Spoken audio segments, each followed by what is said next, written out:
um slide que eu preparei.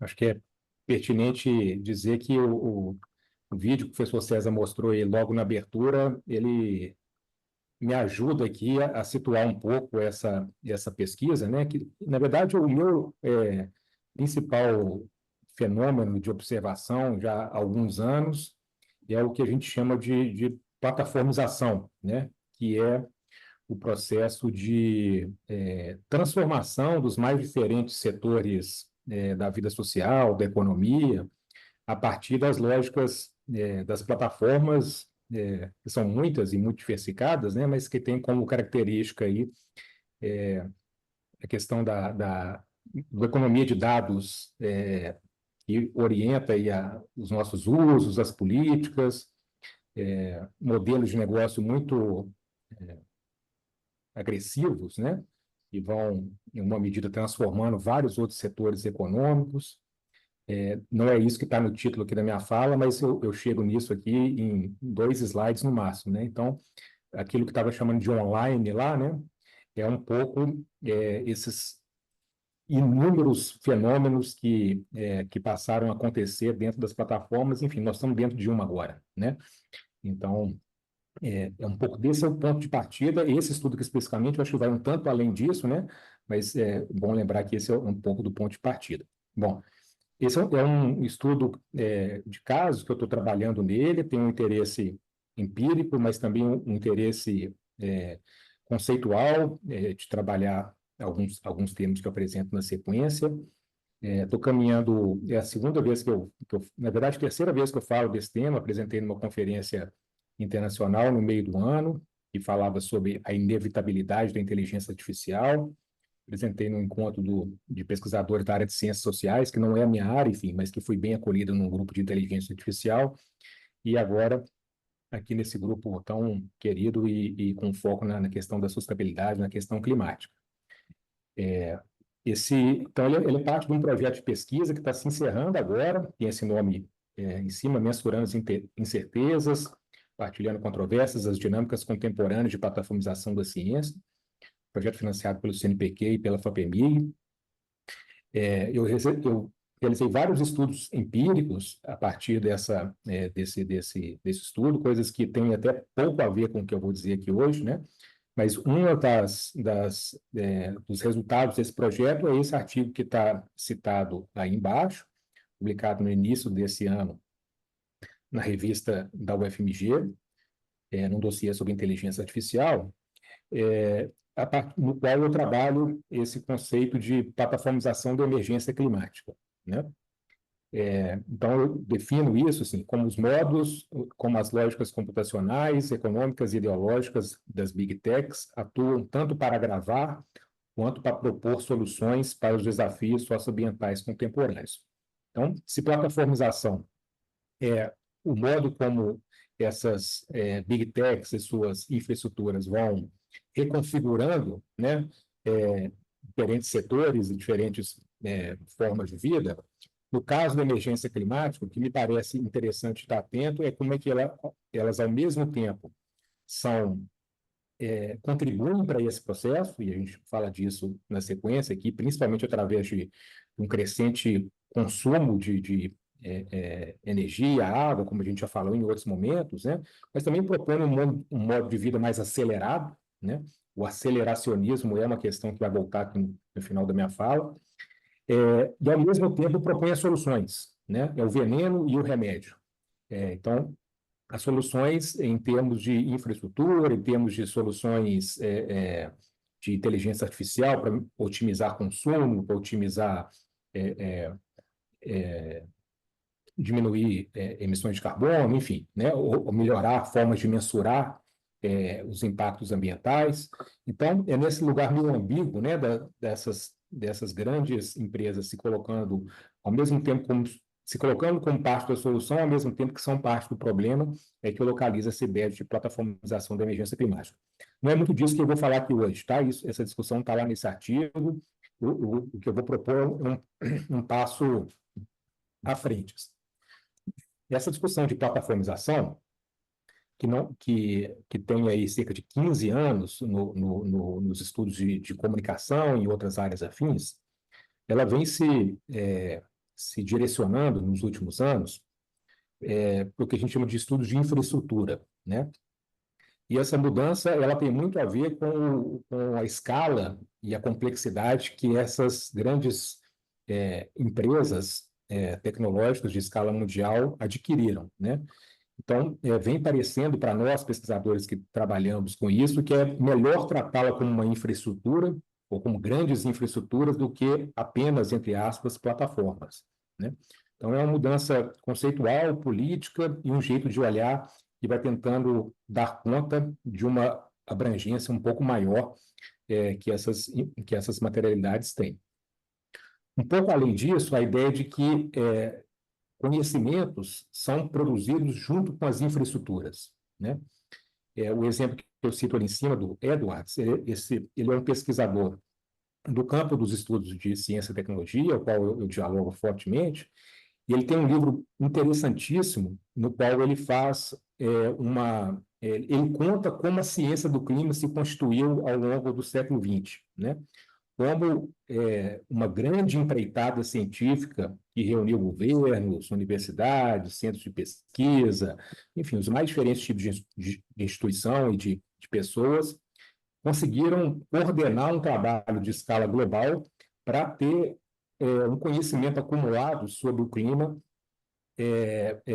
né, que nos permite, desde coisas muito banais, do tipo, banais, muitas aspas, né, mas talvez cotidianas, como saber a previsão do tempo daqui a alguns dias, como fazer as projeções muito mais complexas hoje, e ainda assim incertas, né, sobre como que impactos quanto a temperatura do planeta pode subir, que impactos isso pode ter, né? Então, são infraestruturas científicas, tecnológicas e políticas muito complexas que ele chama, nesse livro, de infraestruturas de conhecimento. Um pouco como um desdobramento disso, né? O termo que eu tenho adotado mais é essa ideia de infraestruturas epistêmicas, né? Então, pensando que existem, assim, grandes materialidades, né, grandes materialidades institucionais, né, que criam condições para que pessoas pratiquem, né, exerçam suas atividades, troquem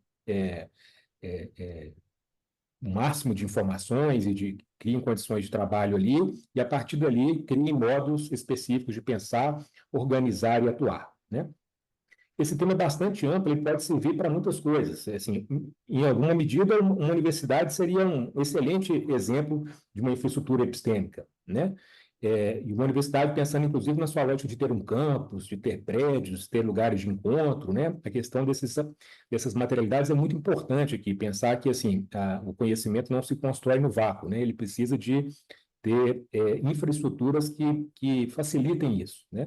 Mas as infraestruturas não são nada se não houver uma institucionalidade, se não houver as comunidades de prática, as pessoas que têm, né, que estão trocando e estão aprendendo umas com as outras.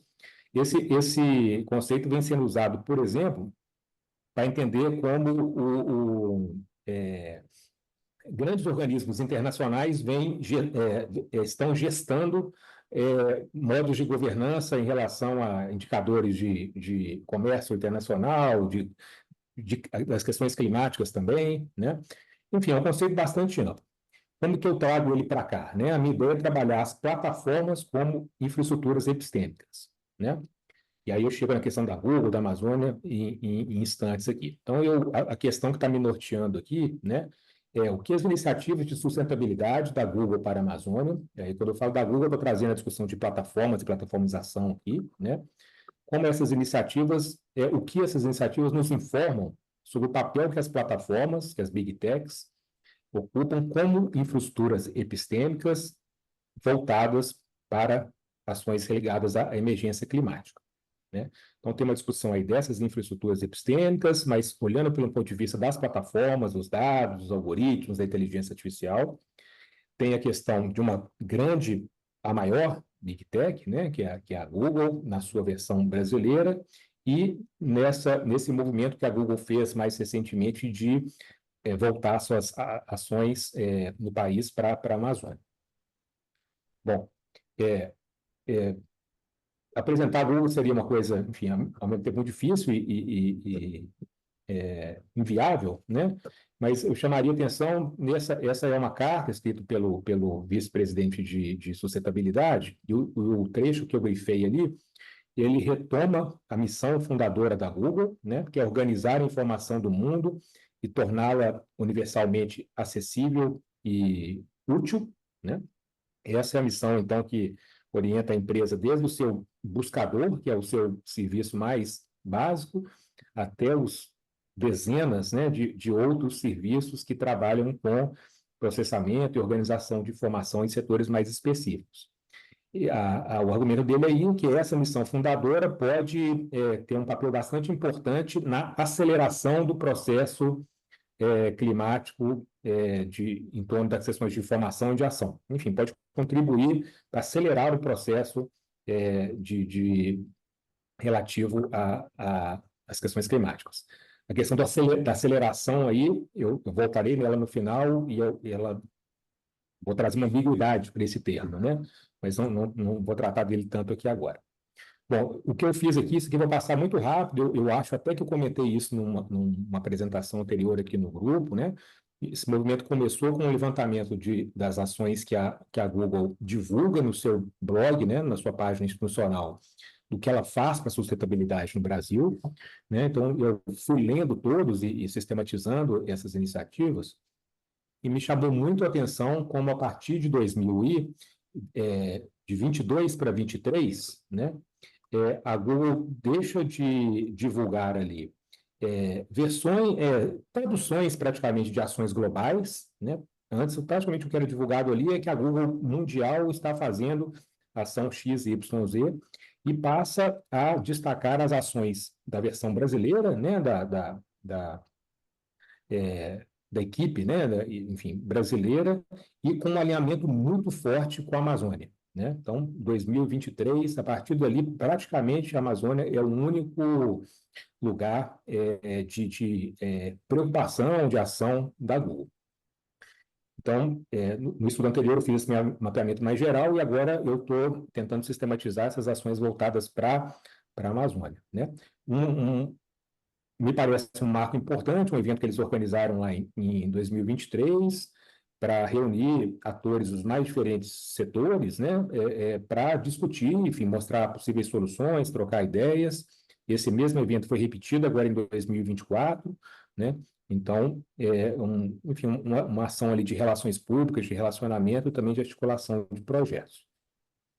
Nesse levantamento do que a Google vem oferecendo ou vem trabalhando para a Amazônia, eu achei três tipos principais de projetos.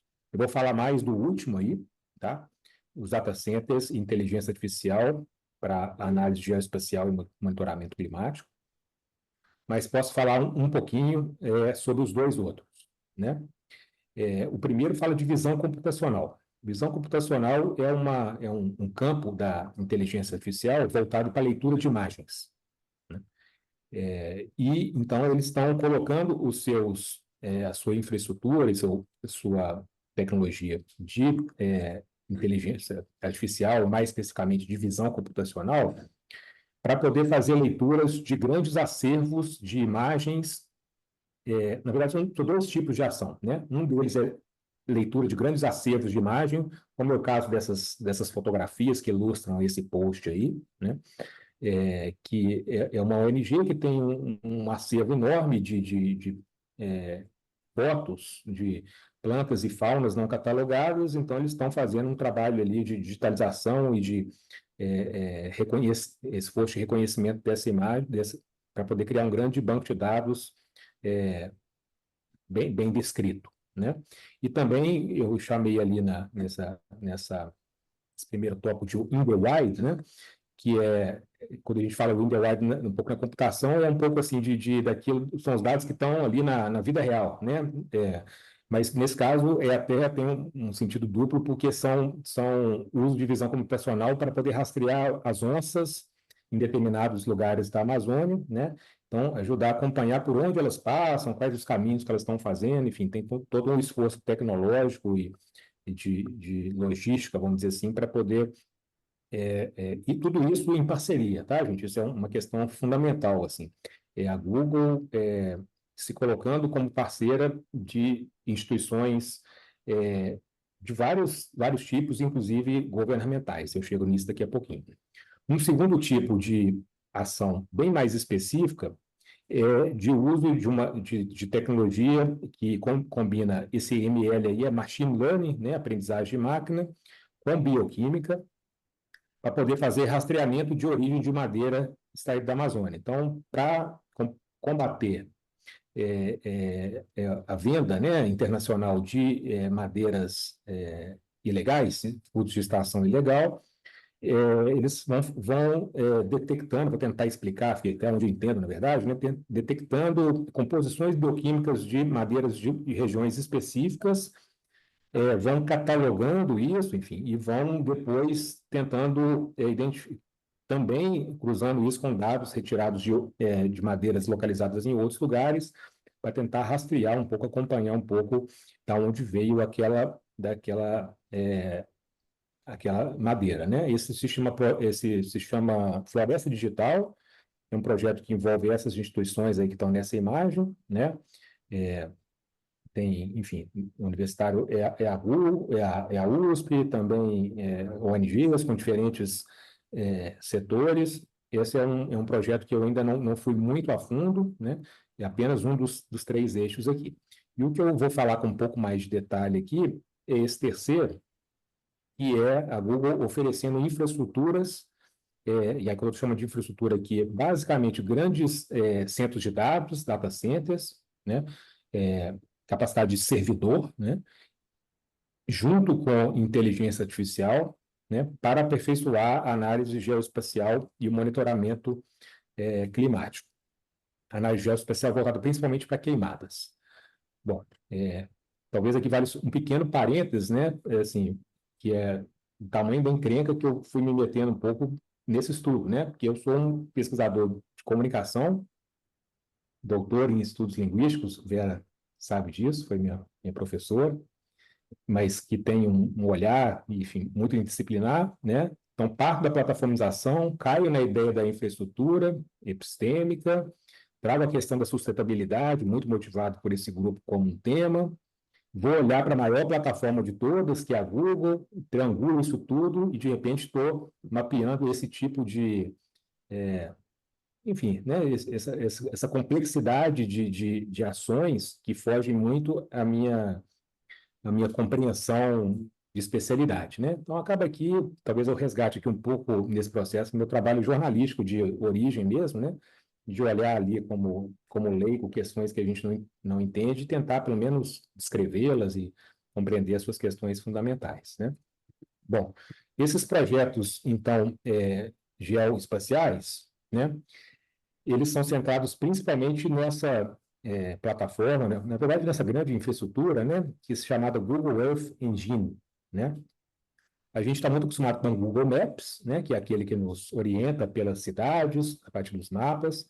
Acho que também muitos de nós já teve contato com o Google Earth, que é a versão mais, digamos, de satélite dessa, dessas ferramentas geoespaciais, né? Mas esse Google Earth Engine, ele dá um salto além, porque ele opera, e eu explico isso daqui a pouquinho, como um grande agregador de imagens de satélite, né? Antes de entrar nele, eu faço referência a essa citação que está em cima aí, né? Inclusive, um dos autores aí, o Rajão, é professor aqui da Universidade, da Engenharia de Produção, hoje trabalha no Ministério do Meio Ambiente, né, especialista enfim, nas questões de geolocalização, se não me engano, enfim, questão de satélite. E eles apontam que assim, a preocupação de entender, através, né, de uma análise geoespacial, o desmatamento, os incêndios, enfim, compreender os ambientes naturais brasileiros através de um complexo aparato sociotécnico é uma questão muito antiga. O Estado brasileiro investe nisso há muitas décadas, né? Então, eu estou dizendo que assim, não é a Google que está implementando isso, né? A Google está vindo ajudando a dar um salto, talvez qualitativo para isso, né? Mas é um esforço de Estado que tem muito tempo e tem uma história e uma política por trás que antecede isso que eu vou dizer aqui agora, né? Bom, o que esse Earth Engine, como é que ele, que tipo de parceria, como é que ele vai atuando, né? Um deles é com o Amazon, que está ali na logomarca ali em cima, né? Que é o Instituto Homem e Meio Ambiente da Amazônia.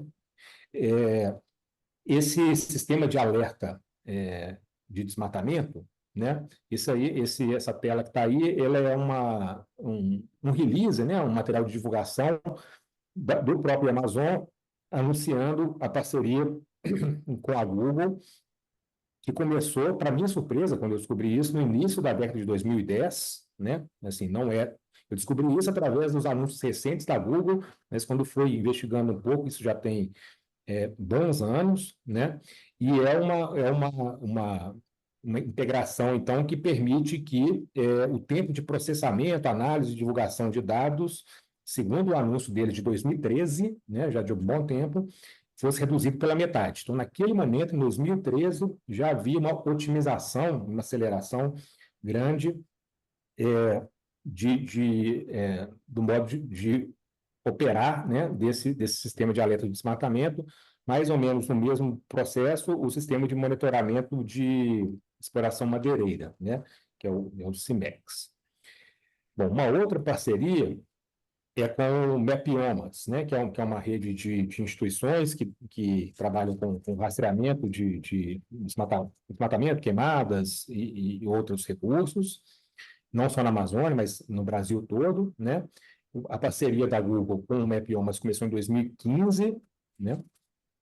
E, e eu trago aqui uma fala, né, que não está no slide, enfim, de um coordenador técnico do Mapiomas, né, que ele dizia que precisávamos produzir um mapa todos os anos para ver se as políticas públicas, as recomendações que faziam afetavam as emissões e as remoções de gases de efeito estufa. Então, esse era o desafio que eles tinham, e isso foi viabilizado e potencializado com a infraestrutura que a Google disponibilizou, né? Aí, quando eu digo infraestrutura, né, retomando um pouco, assim, está desde os grandes servidores, né? É preciso enfim, muitos computadores, servidores para dar conta desse nível de processamento de imagem, mas também estou dizendo desse tipo de tecnologia, né, como o Google Earth Engine, que ele é, na verdade, um agregador de imagens de satélites. Essas imagens de satélites, muitas vezes, já estão disponíveis por governos, por instituições, e o que esse software faz é agregar isso, né, e oferecer isso para especialistas. Então, não deixa de ser mais um produto daquela missão da Google de organizar as informações do mundo, né? No caso, informações muito específicas de imagens de satélite. Bom, para além dessas duas instituições não governamentais, né, o Amazon e o Mapioma, desculpa, essa fala aqui também é importante. Um coordenador técnico, né, esse mesmo que eu comentei há pouco, né? Então, a partir desse desafio de produzir esse mapa anual, né, com esse enorme. Então, isso exige um enorme conjunto de dados, muito poder de processamento e aprendizagem de máquina, para identificar e classificar as mudanças das imagens satélite da Amazônia e dos outros 5 biomas brasileiros. E a fala dele é que o Google Earth Engine, então, foi o que possibilitou que pesquisadores de cada bioma trabalhassem remotamente sem precisar adquirir uma grande infraestrutura computacional. Então, foi que, de alguma medida, viabilizou um tipo de trabalho que se tornou o padrão para essa instituição a partir de então, né? Vou seguir aqui. Ok. Falando agora das instituições governamentais, né, uma das que foi anunciada uma parceria, esse Coelho, que foi citado aí mais de uma vez, é o presidente da Google Brasil, né? Então, num texto que ele assina, ele estava anunciando em 2023 uma parceria com o INPE, né, o Instituto Nacional de Pesquisas Espaciais, enfim, no caso aí ele menciona especificamente o uso dos dados em um teste piloto do nosso alerta de incêndios florestais, que usa inteligência artificial para fazer detecção precoce de incêndios florestais e prever a propagação do fogo, né? Enfim, então, uma parceria com um órgão governamental. Eu, durante um tempo, pesquisei, tentei localizar informações sobre isso, até que resolvi recorrer à Lei de Acesso à Informação, a LAI, né? E em julho desse ano eu tive um retorno, então, lá do INPE, dizendo que esse protocolo de intenções com a Google ainda não havia sido firmado. Havia tido reuniões, enfim, havia uma intenção, um projeto conjunto, mas ainda não havia uma parceria formalizada. É uma consulta que eu talvez precise fazer de novo daqui a um tempo, né? Um outro órgão que tem uma parceria que é destacada pela própria Google, e nesse caso também pelo próprio órgão, é o Serviço Geológico do Brasil, né? Que, ao contrário do INPE, que não tem muitas informações sobre isso, o Instituto Geológico do Brasil anuncia com frequência e com certo nível de detalhes os seus projetos com a Google, né? No caso, aí, um sistema de previsão de enchentes baseado em aprendizagem de máquina. E uma coisa que me chamou bastante atenção também foi esses alertas de inundações, né? Que faz notificações em celulares de pessoas que estão em regiões consideradas de risco, né? Então, populações ribeirinhas, por exemplo, de determinados lugares onde a inundação pode ser muito rápida e trágica. Então, essas pessoas são mapeadas, os celulares delas ficam configurados para receber a notificação em caso haja um alerta, e esse alerta vem desse cruzamento de dados que, por exemplo, identifica uma variação grande no volume de águas numa determinada bacia hidrográfica, um determinado rio, né? Então, é um serviço também que se destina também ao público final, não apenas para ser operado, né, por especialistas, mas também por aqueles que são potencialmente atingidos pelas catástrofes climáticas. Bom, esse levantamento eu ainda não terminei, tá? Estou fazendo ele mais lentamente do que eu. Antes que eu me. Isso que também é importante. Eu achei esse termo de cooperação técnica, né? É um documento que eu estou, enfim, lentamente lendo lá para entender qual é a cooperação que foi feita entre esses dois órgãos. Eles detalham um pouco e quais as intenções e que tipo de informação eles intercambiam, né? Então, é um material também que eu estou me debruçando aos poucos, né? E aí, assim, tentando aqui apontar para onde que eu estou amarrando essa discussão num artigo que ainda está em produção, né? Então, lembrando que a questão que orienta é isso, né? O que essas iniciativas de sustentabilidade da Google, voltadas para a Amazônia, que elas nos ajudam a entender sobre as plataformas como infraestruturas epistêmicas voltadas para a emergência climática, quer dizer, como as plataformas são ambientes a partir do qual se produz conhecimento especializado, inclusive governamental, não governamental, de populações, enfim, do público final, né?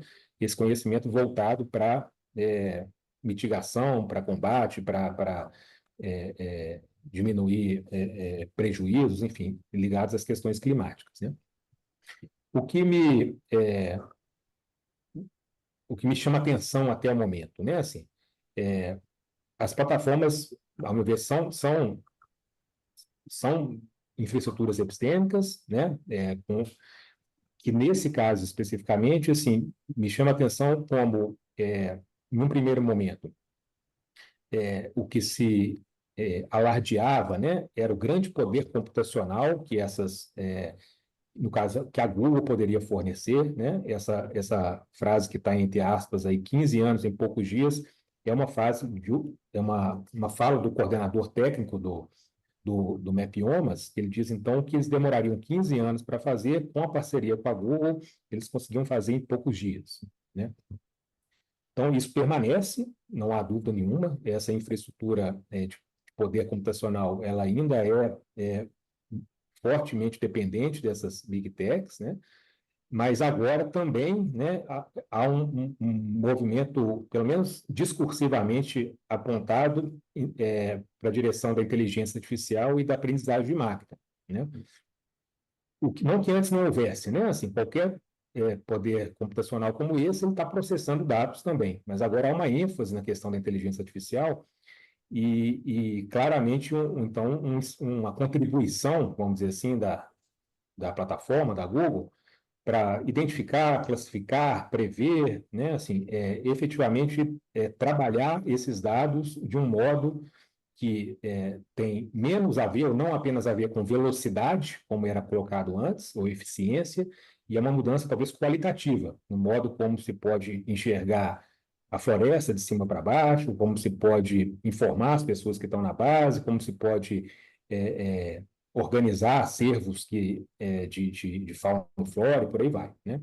Então, ao meu ver, consolidam-se modos de conhecer e de governar, governar no sentido assim meio de gestão, né? Gestão política, que estão baseados na agregação de dados voltados para experts, muito, no caso das imagens de satélites, né, que são ali agregadas e oferecidas, por outro lado, né, assim, esses serviços distribuídos para a população. Então, atinge desde das pessoas que estão no núcleo desse processo até aquelas que estão na ponta.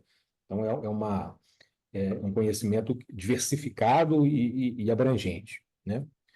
Bom, uma outra coisa que tiro daqui, né, é, é que cada vez mais as big techs vão se posicionando como obrigatórios de passagem, né? Esse está entre aspas, porque isso é um conceito dos estudos de ciência e tecnologia que fala que uma tecnologia ela foi bem sucedida quando ela se torna não só uma tecnologia, né? Também um conceito científico, quando ela se torna um ponto obrigatório de passagem, né? Então, a gente pode pensar os autores da nossa área. Um autor, ele é uma referência quando, para falar daquele assunto, a gente obrigatoriamente, né, precisa citá-lo, ou, é, é, ou citá-lo explicitamente, ou pelo menos, vamos dizer assim, deixar claro que aquele conhecimento é, faz parte do nosso repertório, né? Então, nesse caso, mais do ponto de vista tecnológico do que científico, há o combate à emergência climática, nesse caso, estou falando de uma coisa muito específica, que é a Amazônia, as questões de queimada, monitoramento, enfim, né? Mas em outros setores também, elas vão se colocando como algo obrigatório. Sem elas, uma série de esforços que vêm sendo feitos, né, em âmbito governamental, não governamental, deixariam de existir, né? E algo que eu mencionei mais de uma vez, né, assim, que é essa ideia de acelerar a ação climática, né? O que eles estão dizendo ali é aumentar a velocidade das formas de mitigação, né, enfim, de combate. Mas me parece, né, que assim, essa aceleração também é um aceleracionismo, né? E isso uma perspectiva que diz uma visão de mundo, né, que diz que para resolver os problemas que a gente tem, a gente deve investir mais nas soluções que estão no mesmo caminho, né? Que também poderia chamar isso aí de um tecnosolucionismo, né? Para resolver o problema de uma tecnologia, nós precisamos de outras tecnologias. E para resolver o problema dessas outras tecnologias, possivelmente nós vamos precisar de outras ainda, né? O problema disso, né, que isso está alinhado ao que eu estou chamando de capitalismo de plataformas, mas também poderia ser capitalismo de dados, né, que é uma forma de exercício de poder econômico,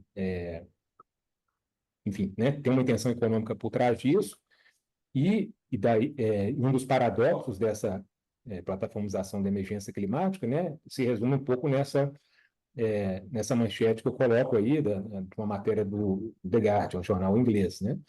E quanto mais essas empresas investem em infraestrutura e em inteligência artificial, mais energia elas consomem, né? Então, é paradoxal pensar que as soluções vêm necessariamente quer dizer, as soluções são prometidas, né? Não sei se vêm, elas são prometidas em ações que são por si só problemáticas do ponto de vista ambiental, né? Então, me parece que enfim, no mínimo contraditório, né? que os investimentos nas soluções sejam feitas naquilo que também contribui, e o aceleracionismo acredita, então, que mais tecnologia, mais ciência, mais investimentos, ele vai trazer as soluções e não talvez uma mudança de perspectiva um pouco mais, um pouco não, talvez muito mais ampla do que do que essas pesquisas, do que essas perspectivas que são mais, que vão agregando pequenas mudanças sem trazer mudanças qualitativas, né? É isso, gente. Esse é o estudo que eu estou caminhando aí. Fico super aberto aqui, curioso para ouvir opiniões, perguntas, críticas, principalmente críticas, e espero finalizar isso aí num artigo no ano que vem, né?